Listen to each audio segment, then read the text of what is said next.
بہت سخت ضرورت ہے. اسلام پاکیزہ نظام بنانا چاہتا ہے. بہو گھر میں آئی ہے تو سسر کے لیے وہ بیٹیوں کی طرح ہے. جب بھی اس پہ نگاہ ڈالے, کیسی نگاہ ڈلے گی؟ بیٹی جیسے. اور اس کو ہاتھ نہ لگائے. پیار کرنا ہے بہو کو, سر پہ ہاتھ رکھے. سمجھ رہے ہیں؟ نہیں سمجھ میں آ رہی نا, کیا کریں؟ بہو کو پیار کرنا ہے تو کیا کرنا ہے؟ سر پہ ہاتھ رکھنا ہے بس. بیٹیوں کی طرح بس سر پہ ہاتھ رکھا بس. کیسے بے شرمی کے واقعات آ رہے ہیں.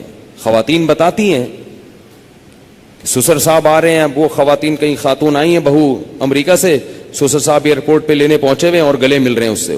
بہو کو تکلیف ہو رہی ہے, اس کو شرم آ رہی ہے کہ ہمارے سسر کیا کر رہے ہیں. اس کو شرم محسوس ہو رہی ہے کہ میرے یہ سسر صاحب کیسے ہیں. لیکن وہ بیچاری بول نہیں سکتی. وہ بولے گی تو سسر کیا کہیں گے کہ مجھے باپ نہیں سمجھتی, مجھے باپ مجھ پہ شک کرتی ہے. کیوں بھائی؟ تو سسر کو مسئلہ سمجھا دیں. میں یہ نہیں کہہ رہا کہ وہ بیچارہ غلط ہوگا, ہو سکتا ہے وہ بیٹیوں ہی کی طرح گلے مل رہا ہو, اور ہر ایک کی سوچ غلط نہیں ہوتی, کسی سے بدگمان ہونے کی اجازت نہیں ہے.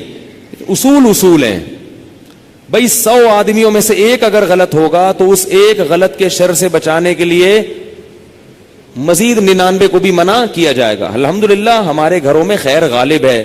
سسر بہو کو بیٹیاں کی طرح سمجھتے ہیں, بہویں سسر کو باپ کی طرح سمجھتی ہیں. ہمارے معاشرے میں ابھی شر کا عنصر کم ہے, خیر اس معاملے میں الحمدللہ غالب ہے. مگر یہ غالب ہی رہے تو اچھا ہے. اگر یہ بے احتیاطیاں ہوئیں تو خیر کم ہو جائے گی اور شر غالب آ جائے.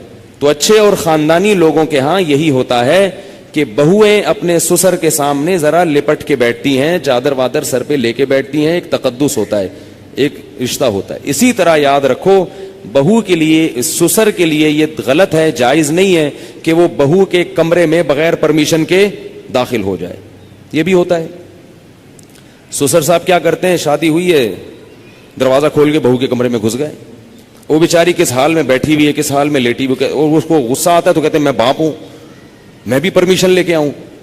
تو حیا بھی کوئی چیز ہوتی ہے. تو جوان بیٹی کے کمرے میں باپ کو اس طرح نہیں گھسنا چاہیے. بیٹی کا بھی باپ سے کوئی حیا تو ہوتی ہے نا. تو اس لیے ان چیزوں میں احتیاط برتو.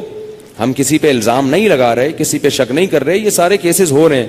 ایک صاحب کہتے ہیں کہ میرے والد صاحب نے میری بیوی کے لیے چوڑیاں لاتے ہیں تو میری بیوی کا ہاتھ پکڑ کے اس کے ہاتھ میں چوڑیاں ڈال رہے ہیں.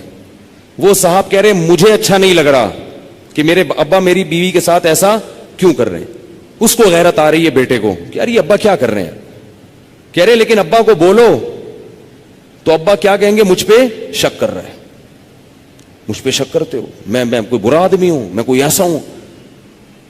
تو بھائی شک وک کی بات نہیں ہے. ابا کو بتا دو ابا آپ بہت اچھے ہیں, بہت اچھے ہیں, لیکن آپ کو شریعت نے اس کی اجازت نہیں دی ہے کیونکہ اس سے شر پھیل سکتا ہے.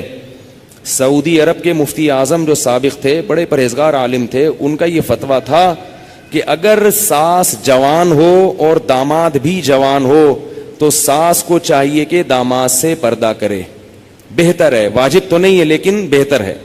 اسی طرح اگر سسر بالکل جوان ہو اور بہو بھی بالکل جوان ہو تو بہو کو چاہیے کہ وہ سسر سے اس زمانے میں پردہ کرے. تو ہم یہ تو نہیں کہہ رہے کہ پردہ کرے, ہم تو آسانی دے رہے ہیں. پردہ نہیں بھی کرتی تو کم از کم احتیاط لازمی کرے.